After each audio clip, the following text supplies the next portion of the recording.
any given point in the property market cycle, there'll be winners and losers. As Sydney and Melbourne prices continue to pull back, upsizers are seizing the moment. Director at HighSpec Properties, Amanda Gould, is helping buyers to climb up the property ladder in the current market and joins us for a look at who's bagging the best buys and how they found them. Amanda, great to have you with us once again. See you again. Now, while the market's pulling back, that doesn't mean that activity's pulling back. I mean, there are less houses for sale and less houses changing hands at the moment. You know, the CoreLogic figures show that. But people who are buying, what are they buying? Look, it's surprising. Upsizers at the moment, they're quite prevalent in the market. It's quite an active marketplace for them. I think it's because the gap's closed. Whereas before, for example, people wanting to move from a unit to a semi, the gap was so big because semis started really creeping up in price, but they've come down actually 10% in some areas like Bondi or Mossman, whereas you were paying $2.5 million for a semi, which are crazy prices really a couple of years ago. They've really softened right down to the $2 million mark. So the gap from a 3-bedroom unit to that is not so big now. And is it also people upgrading, upsizing their house size? But are they staying within the suburb or are they suburb hopping?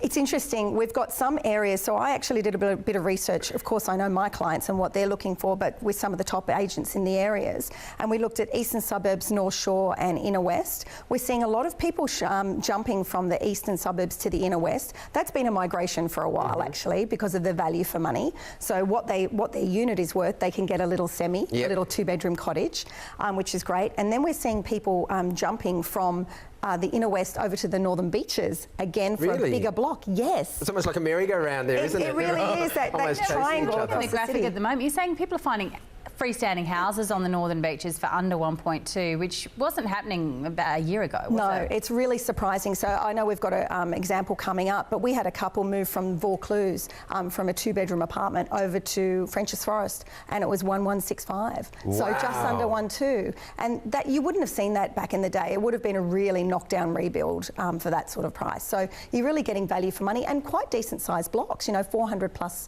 square metres. All right, well, let's get into some examples there, now that you mention it. Our first case study is in Balgala Road, Balgala. So this is a family that was already living in the area, but they managed to make the most of this market to trade up.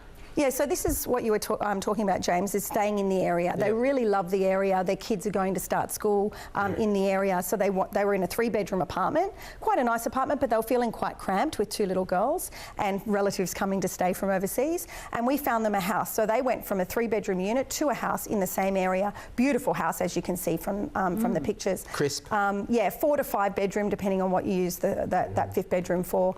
Big entertaining area, outside space, awesome location, and not too far from the shops and the schools. You might be forgiven for thinking if they're sort of stepping up to a larger property but around similar pricing that they might think they'll get less bang with finishes and fittings, whereas this property's obviously had an update or renovate pretty recently. It's been beautifully done, and I suppose that's the joy of having a high-spec buyer's agent on your side, is we really look at what the difference are between renovations, because as you know, there's renovations and then there's renovations, and some of them are more high-spec than others.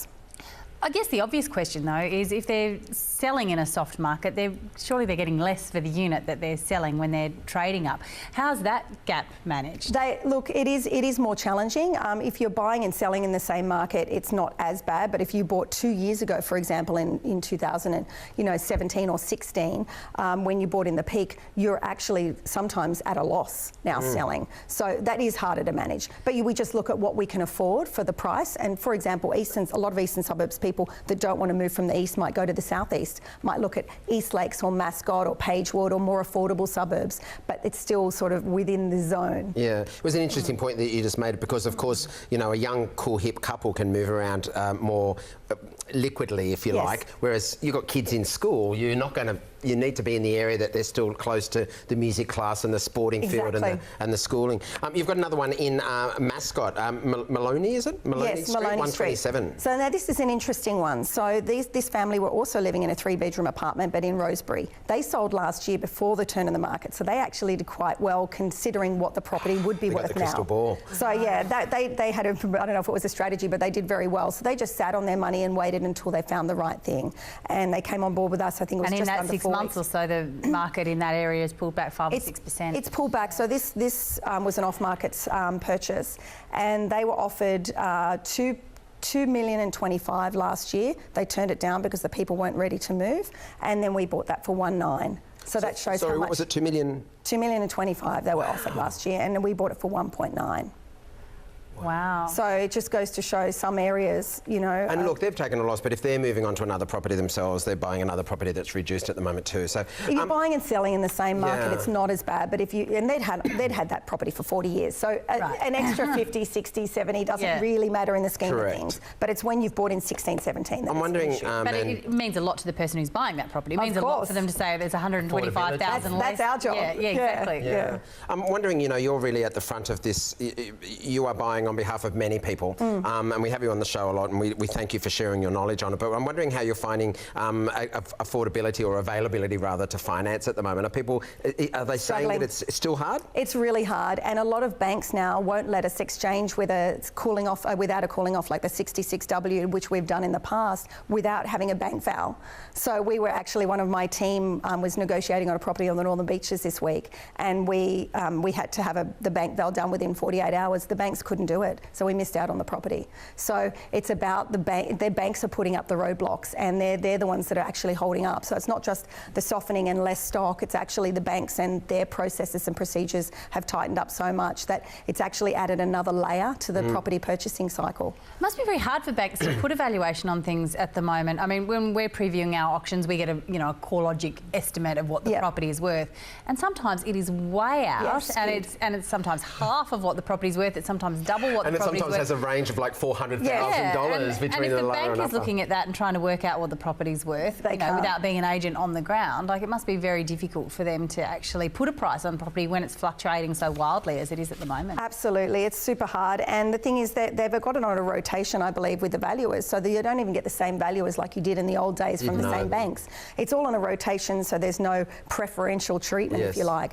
So you could have 3 valuers come in and value that property at 3 different prices, which is also concerning. And then the computer says something else again. Yes, exactly. Now let's go to French's Forest. This is the one you touched on a bit earlier. Yes. A couple moved from Vaucluse to French's Forest. Why did they do that? So they're about to have a baby. So very excited for them. Beautiful excuse to move. Yeah, exactly. And they just needed to get out of the eastern suburbs and have somewhere that they could actually grow into and get to know the community and have a piece of land.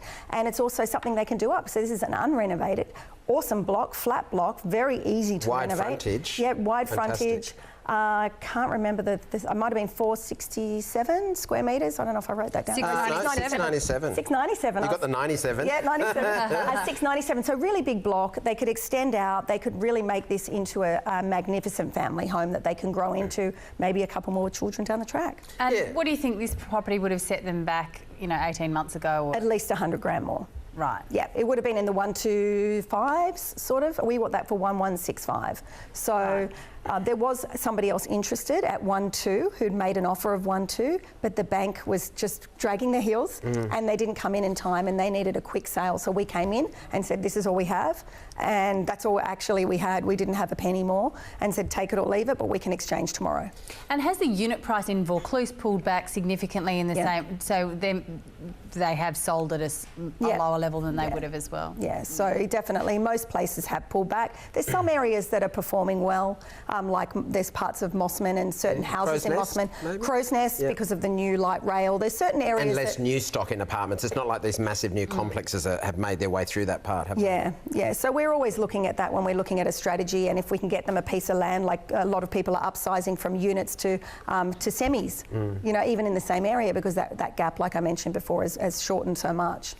We have you on the show often, Amanda, and as I said, we like your knowledge, but also I like the point that as a buyer's agent, when you've got to deal with these delays, when you've got to get valuations from the bank, etc., you're getting in through the agent to a property before it's advertised and marketed. So you sort of have a foot in the door on behalf of your buyers that other people don't have, which can pick up a bit of that lag. Absolutely. Look, the last 6 purchases that we've made, 3 of those were off market, and 2 of them I was the only person through. Not the only buyer's agent, the only person through. And that's due to relationships that I have with the agents that I've built up over the many years and decades I've been buying. Yeah. Don't be confused by this soft exterior. She's tenacious. I am. Buy a house without her. Yeah. And I presume you're off to look at properties now. That's your thing. We get you in early on Saturdays. Thanks so much for joining us. As always, we'd love to have you on the show. Amanda Gould from HighSpec Properties. Thanks so much. Thanks.